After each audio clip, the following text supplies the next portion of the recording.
Hi friends అందరికీ, నేను మీ శివ. కువైట్లో బేల్దార్ పని ఎలా ఉంటుంది, బేల్దార్ పనికి హెల్పర్కి ఎలా ఉంటుంది శాలరీ, అండ్ బేల్దార్ పని చేసే అతనికి అదే మేస్త్రికి ఎలా ఉంటుంది శాలరీ. సో మన ఇంటి పక్కన అయితే వేరే వాళ్ళు పని చేస్తున్నారు అనమాట. వాళ్ళకి ఫుడ్ ఎలా, వాళ్ళు ఏ వీసా మీద వచ్చి ఉంటారు, వాళ్ళకి ఎంత డబ్బులు ఖర్చు ఉంటుంది, వాళ్ళకి రోజు వారి కూల్ ఎలా ఉంటుంది ఏంటని చెప్పేసి మీకు వీడియోలో క్లారిటీగా చెప్తా. చాలామంది అడుగుతున్నారు, కామెంట్ చేస్తున్నారు అనమాట. సో దీని గురించి ఒకసారి ఒక వీడియో చేయండి బ్రో అని చెప్పేసి. నేను వచ్చేసి హెల్పర్గా పనిచేస్తున్నాను అనమాట. మొత్తం బండనైతే కట్ చేస్తున్నాడు. టైల్స్ బండ ఉంది కదా, టైల్స్ బండని కట్ చేస్తున్నాడు అనమాట. సో చూడండి, కరెక్ట్గా కట్ చేసి దిక్కు బయటికి తీసినాడు. పొద్దున్నుంచి వీళ్ళిద్దరిలో ఒకరు హెల్పరు, ఒకరు వచ్చేసి సిమెంట్ పని చేసే అతను లోపల సిమెంట్ పని చేస్తూ ఉంటే ఇతను సిమెంట్ అయితే కల్పిస్తున్నాడు అనమాట. నేను మొత్తం ఈ బండ్లు ఉన్నాయి కదా, దీంట్లో వచ్చేసి సిమెంట్ అయితే కుక్కేస్తున్నాడు అనమాట. పైన స్లాబ్ లాగా పెట్టి సైజ్ ఎక్కడానికి దించడానికి దీన్ని అయితే యూజ్ చేస్తాడు.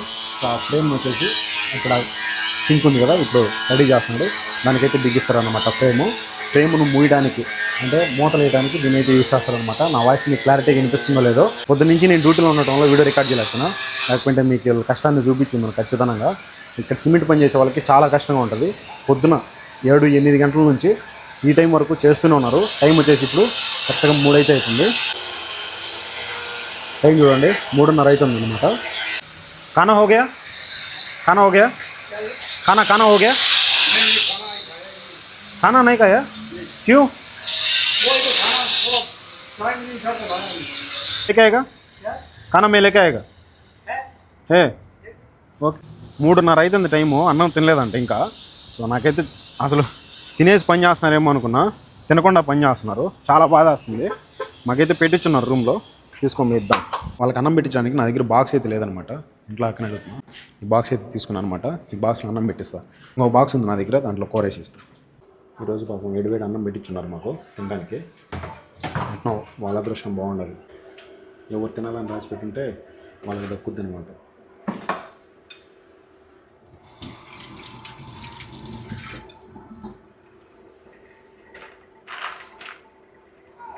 రూమ్లో ఉండే అన్నకి ఇది సరిపోతుంది. ఇది వచ్చేసి చికెన్ కూర.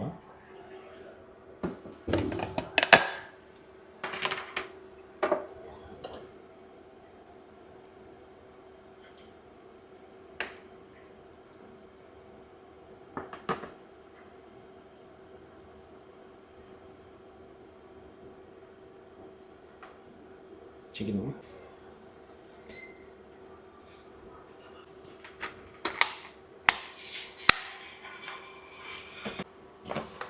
ఒక దాంట్లో అన్నం, ఒక దాంట్లో కూర అయితే పెట్టుకున్నాం. రోజు మనకి చికెన్ కర్రీలు అన్నం అయితే పెట్టిస్తూ ఉంటారు కాబట్టి ఈరోజు ప్రస్తుతానికి ఏదో ఒకటి గడిపేద్దాము. నాకు మళ్ళీ డ్యూటీ అయితే ఉందన్నమాట.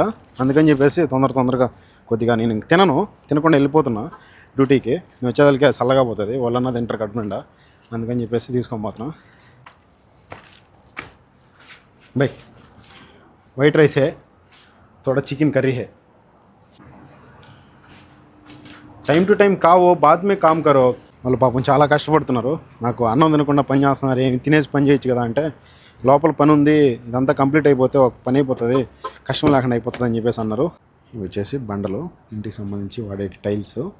సో ఇది వచ్చేసి ఇసుక అనమాట. అక్కడ కనిపిస్తుంది కదా, ఆ ఇసుకనే సిమెంట్ వేసి కలిపి నీట్గా పూతలు అయితే వేస్తారు ఇంటికి. ఇంత ఇక్కడ కనిపిస్తుంది కదా, ఇది సిమెంట్ ఆల్మోస్ట్ ఇలాంటి దాంట్లోనే వస్తుంది. కవర్లలో అంటే పేపర్ కవర్లలో 3-4 లేయర్స్ అయితే ఉంటుంది. పేపర్ కవర్లలోనే వస్తుంది. మన ఇంటి దగ్గర మాత్రం ప్లాస్టిక్ దాంట్లో అయితే రాదు, గోతాల్లో అయితే రాదు. ఆల్మోస్ట్ ఇట్లాంటి వాటిలోనే ఉంటుంది. సాయంత్రం నేను డ్యూటీ చేసుకొని వచ్చేసేదానికి మొత్తం ఇక్కడంతా నీట్గా చూడండి, అదంతా అలికేస్తున్నారు నీట్గా. ఆ తర్వాత దీన్ని అయితే ఫ్రేమ్ బిగించారనమాట. ఈ ఫ్రేమ్ వచ్చేసి మీకు చెప్తా. ఇది ఉన్నాయి కదా, వీటిని పట్టుకొని ఆ పక్క ఈ పక్క ఫిట్ చేస్తారనమాట. సో దీన్ని మీకు ఎగ్జాంపుల్గా చూపిస్తా. ఇక్కడ 2 కనిపిస్తున్నాయి కదా, సేమ్ అలానే ఇది పక్కింట్లోది ఇప్పుడు రెడీ చేస్తున్నారు అనమాట. మన ఇంట్లో ఆల్రెడీ రెడీ చేసేస్తున్నారు చూడండి. ఇది ఇక్కడ కనిపిస్తుంది కదా, ఇది ఒక బండ, అదొక బండ. సేమ్ అదే మాదిరి వాటిని పైకి ఎత్తి పక్కన పెట్టుకోవచ్చు, అండ్ మళ్ళీ దాంట్లోకి దించవచ్చు అనమాట. అలా కావాలనుకున్నప్పుడు ఓపెన్ చేసుకోవచ్చు, లేదంటే ఇట్లా ఫిట్ చేసుకోవచ్చు. చూడడానికి మాత్రం ఇల్లు మొత్తం టైల్స్ ఎలా అయితే ఉన్నాయో అలానే ఉంటాయి. అది జస్ట్ ఇక్కడ ఈ హోల్స్ ఉన్నాయి కదా, దీంట్లో ఆ నల్లటి కనిపిస్తున్నాయి కదా, 4 మూల 4 వాటిని జస్ట్ పట్టుకొని హ్యాండిల్ లాగా యూస్ చేసి దీంట్లో దించడానికి బరువు ఎక్కువ ఉంటాయి కాబట్టి. అండ్ మళ్ళీ వాటిని ఓపెన్ చేసేసి పక్కన పెట్టేసుకోవచ్చు. తర్వాత మళ్ళీ ఎప్పుడైనా లేపాలనుకుంటే దాన్ని ఫిట్ చేసుకొని మళ్ళీ లేపచ్చు అనమాట. అందుకు యూస్ చేయడానికి వాటిని అయితే బిగిస్తారు. సో చూడడానికి మొత్తం బండల లెక్కనే ఉంటాయి. కొంతమంది బేల్దార్లు ఎలా వస్తారంటే మొత్తం అడుగుల లెక్క మాట్లాడుకొని వస్తారు. ఇన్ని అడుగులు వేస్తే ఇంత డబ్బులు ఇవ్వాలని చెప్పేసి. కంపెనీల నుంచి వచ్చారంటే వాళ్ళకి మంత్ శాలరీ ఉంటుంది. అంటే రోజు కూల్ అయితే ఉండదు, మంత్ శాలరీ ఉంటుంది. కంపెనీలు వచ్చేసి సూనీజా ఇస్తాయి. కంపెనీల కింద పనిచేసే వాళ్ళకి పోలీసు వాళ్ళు ఆపినా కూడా కంపెనీ అయితే చూసుకుంటుంది అనమాట, ఎలాంటి ప్రాబ్లం ఉండదు. సో కంపెనీ వీసా ఫ్రీగా ఇస్తుందా, లేదు కంపెనీ కింద పనిచేసే వాళ్ళు, ఇప్పుడు నేను ఒక కంపెనీలో పనిచేస్తున్నా, నాకు ఒకవేళ వీసా ఇచ్చినారు, నేను ఎవరికైనా దాన్ని ఇచ్చుకోవాలంటే ఫ్రీగానే ఇచ్చుకోవచ్చు, లేదంటే అమ్ముకోవచ్చు అనమాట. కంపెనీకి కొద్దిగా డబ్బులు కట్టాలి, అండ్ మనం ఫ్రీగా అయితే ఇచ్చుకోవచ్చు, లేదంటే డబ్బులు అయితే మనం తీసుకోవచ్చు వాళ్ళ దగ్గర. అది వాళ్ళ ఇష్టం. అంటే కంపెనీలో పనిచేసే అతను వీసా ఇచ్చే అతని ఇష్టం. వాళ్ళు ఫ్రీగానే ఇవ్వచ్చు, లేదంటే డబ్బులైనా తీసుకోవచ్చు. అది అతనికి సంబంధం ఉంటుంది. సో అదే ఒకవేళ బయటకు వచ్చి మనం పనులు ఒప్పించుకొని చేసుకోవాలి, ఆ కెపాసిటీ నాలో ఉంది, పనులు ఒప్పించుకొని చేసుకోగలుగుతాను అంటే సూనీజా అయితే కొనుక్కోరాలన్నమాట. సూనీజా కొనుక్కొని వచ్చారంటే మీరు ఎక్కడన్నా పని చేస్తున్నా పోలీసు వాళ్ళు పట్టుకున్నారంటే, సో సూనీజాలో కూడా చాలా రకాలు ఉన్నాయి. సూనీజా ఉంటే ఆల్మోస్ట్ బయట పని చేసుకునేదానికి కూడా పర్మిషన్ ఉంటుంది, ఎలాంటి ఇబ్బంది ఉండదు పోలీసు వాళ్ళతో. ఆ ఇంట్లో పనిచేసే ఆర్ఎస్ ఏం చెప్తున్నాడంటే, ఆర్ఎస్ మన చెప్పిన దాన్ని బట్టి క్లారిటీ చెప్తా మీకు. ఈ ఇంటి మొత్తం పైనుంచి కింద వరకు 4 ఫ్లోర్లు అయితే ఉన్నాయి అనమాట. సో కింద అండర్ గ్రౌండ్ ఉంటుంది. అండర్ గ్రౌండ్లో అయితే టైల్స్ బండ్లు అయితే వేయరు అనమాట. ఇదో ఇక్కడ కనిపిస్తున్నాయి కదా టైల్స్, ఇవైతే వేయరు. ఈ 3 ఫ్లోర్స్కి ఒక మనిషి, అది ఎవరైనా సరే, కంపెనీ వాళ్ళు కావచ్చు, లేదు నేను ఒకవేళ బయట పని చేసుకుంటూ ఉండే నేను ఈ ఇంటికి సంబంధించి అంటే టైల్స్ పని నేను చేస్తానని ఒప్పించుకుంటే నేనైతే చేయొచ్చు అనమాట. అది నేను మనసులో పెట్టుకొని చేసుకుంటానా, నేనే ఉండి చేస్తానా, 10 మందిని పెడతానా, 20 మందిని పెడతానా అనేది నా ఇష్టం. ఇంకా తర్వాత ఒకసారి నేను మాట్లాడేసుకున్న తర్వాత ఈ ఇంటికి పైనుంచి కింద వరకు ఒకవేళ సపోజ్ 100 దినార్లకు మాట్లాడుకుంటే ఆ 100 దినార్లో 10 మంది మనుషులను పెట్టి ఒక్కొక్క మనిషికి 10 దినార్లు ఇచ్చేసి నేనైతే పని చేయించుకోవచ్చు. నా ఆదాయం చూసుకుంటా కదా, నా ఆదాయం చూసుకొని దాంట్లో ఒక 5 మందిని పని మనుషులను పెట్టి మొత్తం ఇంటికంతా చేయించేసి వాళ్ళకి 50 దినార్లు ఇచ్చి నేను 50 దినార్లు తీసుకుంటా. అలాగా ఇప్పుడు 100 రూపాయలు పెడితే 50 రూపాయలు మనుషులకి ఇచ్చేసి 50 రూపాయలు ఆదాయం ఉండేటట్టు వీళ్ళు కొంతమంది మాట్లాడుకొని బయట టైల్స్ పని చేసేవాళ్ళు, బయట నుంచి పని చేసేవాళ్ళు, కంపెనీకి సంబంధం లేకుండా ఉండేవాళ్ళు అయితే బాగా డబ్బులు సంపాదించుకుంటారు అనమాట. ఇప్పుడు ఈ ఇంటికి సంబంధించి ఎవరైతే ఇంజనీర్ ఉంటాడో అతను ఒక కంపెనీని కొలాబ్ అయ్యాడు అనుకోండి, ఆ కంపెనీ వాళ్ళు ఏం చేస్తారు, ఇంతమంది మనుషులను పెట్టి ఇంత పని, ఇన్ని ఫ్లోర్లు ఉన్నాయి కదా, ఇంత డబ్బులు మాకు ఇవ్వండి, మేము మొత్తం టైల్స్ పని అంతా చేపిస్తాము, సో టైల్స్ పనికి సంబంధించి ఏదైనా ప్రాబ్లం వచ్చినా మేము మొత్తం ఫేస్ చేసుకుంటామని చెప్పేసి ఇంత డబ్బులని మాట్లాడుకుంటారు. కంపెనీని మాట్లాడుకుంటే కంపెనీలో పనిచేసే వాళ్ళకి నెలకి ఇంత శాలరీ అని చెప్పేసి వాళ్ళ దగ్గర అయితే పని చేపిస్తారు అనమాట. సో అదైతే ఖచ్చితంగా 8 గంటల సేపు పని చేయాల్సి వస్తుంది. రోజుకి ఇంత అని కాకుండా నెలకి ఇంత అని చెప్పి శాలరీ ఇస్తారనమాట. అలా కంపెనీలో పనిచేసే వాళ్ళకి నెలకి 200 దినార్లు ఉంటుందా, 300 దినార్లు ఉంటుందా, 250 దినార్లు ఉంటుందా, అది మీరు మాట్లాడుకొని వచ్చేదాన్ని బట్టి ఉంటుంది. సో అదే బయట పని చేసుకుంటూ పని ఒప్పించుకొని వాళ్ళ దగ్గర పనిచేసే వాళ్ళకి మాత్రం రోజు వారి కూల్ ఉంటుంది. ఈరోజు మనం పోయి చేయాలనుకుంటే చేయొచ్చు, హెల్పర్గా కావాలంటే హెల్పర్గా చేయొచ్చు, లేదు బయలుదేరిగా చేయాలంటే బయలుదేరిగా చేయొచ్చు. బయలుదేరిగా చేస్తే 15 దినార్లు లేదంటే 16 దినార్లు గవర్నమెంటే పెట్టున్నదనమాట ఇంత డబ్బులు అని చెప్పేసి. దాదాపు 15 దినార్లు 20 దినార్లు ఆ లోపు అయితే వస్తుంది అనమాట రోజుకి. సో అదే హెల్పర్గా పనిచేస్తే 8 దినార్ల నుంచి 9, 10, 11 అట్లా 15 దినార్ల లోపు అయితే ఇస్తారనమాట హెల్పర్కి. సో నేను ఓవరాల్గా ఏం చెప్తానంటే, కంపెనీ వాళ్ళకి సంబంధించింది అయితే నెల జీతం ఉంటుంది. అదే బయట పని చేసుకుంటూ సూన్ వర్క్ అయితే, అంటే సూన్ వీసా మీద వచ్చి బయట పని చేసుకుంటూ ఉంటే మీకు పనికి వెళ్ళినా పొద్దు వెళ్ళినట్టు జీతం ఉంటుంది. వచ్చేవాళ్ళు ఎవరైనా సరే కంపెనీ నుంచి వచ్చారంటే ఖచ్చితంగా వాళ్ళు పని చేస్తేనే నెలాపొద్దు జీతం ఇస్తారు కాబట్టి పక్కా పని చేపిస్తారు. టైల్స్ పని చేసే వాళ్ళకైనా, లేదు బేల్దార్ పని చేసే వాళ్ళకి, అంటే పోతలు సిమెంటు అవి కల్పించే వాళ్ళకైనా, సిమెంట్ పని చేసే వాళ్ళకైనా, కరెంటు పని చేసే వాళ్ళకైనా, లేదు కిటికీలు డోర్లు ఇలాంటి పని ఉంటుంది ఆ పని చేసే వాళ్ళకైనా, ఏసీ పని చేసే వాళ్ళకైనా, మీకు ఏ పనైనా రావచ్చు.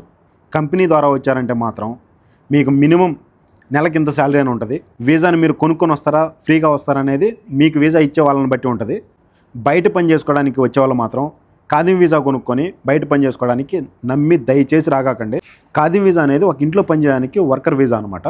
సో మీరు ఒకవేళ ఎక్కడన్నా పని చేసుకుంటూ బయట పోలీసు వాళ్ళు దొరికారనుకోండి, వాళ్ళు వచ్చి మిమ్మల్ని ఇక్కడ ఎందుకు పని చేస్తున్నామని అడిగినప్పుడు మీకు వీటి వాళ్ళు ఎవరైతే మీకు అకామా కొట్టి ఉంటారో వాళ్ళు ఒకవేళ రెస్పాండ్ అయ్యారంటే ఓకే, రెస్పాండ్ కాకపోయినారంటే ఖాదీం వీసా ఆల్మోస్ట్ బయట నువ్వు ఏడన్నా పని చేసుకుంటూ దొరికితే ఖచ్చితంగా ఇతను ఇంట్లోంచి పారిపోయొచ్చో, లేదంటే ఇక్కడ బయట పని చేసుకుంటా డబ్బులు అయితే ఎక్కువ సంపాదించుకోవాలనో, లేదంటే ఇంట్లో పని చేయాల్సిన వ్యక్తి బయట ఎందుకు పని చేస్తున్నాడని చెప్పేసి పక్కా ఫింగర్ వేసి ఇంటికైతే పంపించేస్తారు. దేశ బహిష్కరణ ఖచ్చితంగా చేసేస్తున్నారు. అదే మీరు సూనీజా కంపెనీ ద్వారా రాకుండా కొనుక్కొని రావాలంటే మాత్రం 4 లక్షలు 5 లక్షలు ఒక్కొక్క వీసా ఒక్కొక్కలాగా ఉందన్నమాట. 4 లక్షలు డబ్బులు అయితే ఖర్చు పెట్టుకొని సూనీజా కొనుక్కొని అయితే రావాల్సి వస్తుంది. ఒకవేళ 4 లక్షలు పెట్టుకొని వచ్చినా ఇక్కడికి వచ్చిన తర్వాత కంపెనీలు ఇలా కొలాబరేట్ అయ్యాయనుకో, మీరు కంపెనీలోకి మారి ఖచ్చితంగా కంపెనీ కింద పనిచేయాల్సి వస్తుంది. సో 90% పని అయితే దొరకట్లా, చాలామంది ఇబ్బంది పడుతున్నారు. ఆలోచించుకొని రండి. మీ దగ్గర ఎలాంటి చేతి పని ఉన్నా, ఎలక్ట్రిషియన్ వర్క్ కానీ, ఏసీ వర్క్ కానీ, ఇట్లా బేల్దార్ వర్క్ కానీ, టైల్స్ వర్క్ కానీ, లేదంటే ఇంకా వగేరా ఎలాంటి చేతి పని వచ్చినా దయచేసి మీరు ఇంటి దగ్గర పని చేసుకోవడానికే చూడండి. ఇక్కడికి వచ్చిన తర్వాత ఒకవేళ పనులు దొరికితే ఓకే, దొరకకపోయినా అంటే చాలా ఇబ్బంది పడతారు. కువైటీలలో పని ఎలా అంటే, మాకు ఒకవేళ వాళ్ళు పని చెప్తే చేస్తాం, లేదంటే ఖాళీగా ఉంటాం. నెలా పొద్దు జీతం అయితే పక్కా ఇచ్చేస్తారు. అదే బయట పని చేసుకునే వాళ్ళకైతే ఖచ్చితంగా వాళ్ళు పనికి వెళ్తేనే డబ్బులు వస్తుంది, లేకపోతే రాదు. మీరు 4 లక్షలు 5 లక్షలు ఖర్చు పెట్టుకొని వచ్చి ఇక్కడ పని లేకుండా ఒకవేళ ఖాళీగా ఉన్నారనుకో, రూమ్ రెంటు, ఫుడ్డు, మీ ఖర్చులకి అన్నిటికీ కలిసి మళ్ళీ మీరు బయట అప్పు చేసి అయితే కట్టుకోవాల్సి వస్తుంది. కాబట్టి దయచేసి వచ్చే ముందు ఆలోచించండి. మీరు అంత డబ్బులు ఖర్చు పెట్టుకొని వచ్చే ముందు ఆలోచించండి. ఒకవేళ మీకు ఎవరైనా సూని వీసా ఫ్రీగా ఇస్తున్నారు, నువ్వు వచ్చి పని చేసుకోరా తర్వాత ఇద్దులే అంటే ఓకే, మీరు వచ్చేసి అన్ని ఇంటి దగ్గర మెడికల్, పీసీసీ, స్టాంపింగ్లు అన్నీ చేయించుకొని వచ్చిన తర్వాత అయితే మీరు సంపాదించుకొని ఆ డబ్బులు అయితే కట్టుకోండి. దయచేసి సూనీజా వస్తుంది కదా అని చెప్పేసి ముందే డబ్బులు కట్టి మోసపోగాకండి. అండ్ సూనీజా కొనుక్కొని 4-5 లక్షలు ఖర్చు పెట్టుకొని మీరు ఈ పక్క వచ్చిన తర్వాత పని ఖచ్చితంగా ఉంటుందా లేదా అని చెప్పేసి ఒక నమ్మకం ఉండి చేసుకోగలుగుతాము అని చెప్పి అనిపిస్తేనే రండి. సూనీజా అయినా కాదిమీజా అయినా బయట పనులు చేసుకున్న వాళ్ళకి రూమ్ రెంట్ వచ్చేసి మినిమం పెట్టుకున్న 20 దినాలు ఉంటుంది నెలా పొద్దుటికి. అండ్ మీకు తిండి అది ఇది ఖర్చులు బాను ఒక 35 దినాలు ఖర్చులు ఉంటుంది. అన్ని ఖర్చులు పెట్టుకోండి. రూము, ఫుడ్డు, మీరు తినడానికి, మీకు వగేరా ఇంకేమైనా కొనడానికి, సబ్బులు, షాంపులు అన్ని ఖర్చులు కలిసి ఒక 50 దినాలు పెట్టుకున్నా కూడా మీరు ఇంటికి ఎంత డబ్బులు పంపించాలి? 40,000 50,000 పైనే పంపించాలి. 40,000 50,000 సంపాదించాలంటే 150 దినాలు ఖచ్చితంగా మీకు నెలా పొద్దు సంపాదించాలి. అండ్ రూము ఖర్చులు అన్నీ పోను అంటే ఒక 50 దినాలు పోను. మినిమం 200 దినాల నుంచి 250 దినాలు మీకు ఆదాయం లేకపోతే అంత డబ్బులు ఖర్చు పెట్టుకొని కువైట్కి వచ్చి కూడా వేస్ట్. అంతంత డబ్బులు ఖర్చు పెట్టుకొని కువైట్కి వచ్చి కూడా కువైట్ ఇంట్లో పనిచేసేవాడు మాదిరి కూడా డబ్బులు సంపాదించలేకపోతే మీరు రూమ్ రెంట్కి ఏం కట్టుకుంటారు, ఫుడ్ ఏం తింటారు, మీరు ఉండటానికి వసతులు ఎలా ఉంటాయి ఏంటని చెప్పేసి ఒకసారి ఆలోచించండి. ఇక నేనైతే రావద్దని చెప్పట్లా, వచ్చితే పరిస్థితి ఎలా ఉంటుందని చెప్పేసి చెప్తున్నా. సో మీ వాళ్ళు ఎవరైనా కువైట్లో ఉంటే ఖచ్చితంగా వాళ్ళకి ఈ వీడియోని షేర్ చేయండి. నేను చెప్పిన సూని వీసాకి కానీ కాదిం వీసాకి కానీ, కాదిం వీసా మీద వస్తే నిజంగానే పోలీసులు పట్టుకుంటే ఇంటికి పంపిస్తారా? సూని వీసా మీద వస్తే ఎలాంటి ప్రాబ్లం ఉండదా? లేదు కంపెనీ ద్వారా వచ్చితే ఇలా ఉంటుందా పని, జీతం ఎలా పొద్దిస్తారా? లేదు బయట పనికి అదే ఒకవేళ బయటికి మాట్లాడుకొని వచ్చితే రోజు వారి కూలీ ఎంత ఇస్తారు ఏంటి అని చెప్పేసి మీరు క్లారిటీగా కనుక్కోండి. మీ వాళ్ళు ఎవరైనా ఉంటే వాళ్ళకి ఇవ్వడం షేర్ చేయండి, వాళ్ళని అడగండి. 1-2 మాటలు మీరు వచ్చే ముందు ఆలోచించుకొని తర్వాత వచ్చి పని చేసుకోండి హ్యాపీగా. సో మీకు ఈ వీడియో నచ్చింది అనుకుంటున్నా. ఇంకా ఏదన్నా మీరు తెలుసుకోవాలనుకుంటే, ఏదో పని గురించి తెలుసుకోవాలనుకుంటే ఆ పని గురించి కామెంట్ చేయండి. ఖచ్చితంగా దాన్ని చూపిస్తూ చేయడానికి ట్రై చేస్తా. వీడియోలో అంతా కామెంట్ చేసి ప్లీజ్ వీడియోకి లైక్ చేసి, షేర్ చేసి, సబ్స్క్రైబ్ చేయండి. Thank you for watching. Love you all. ఉంటా బాయ్. జై హింద్.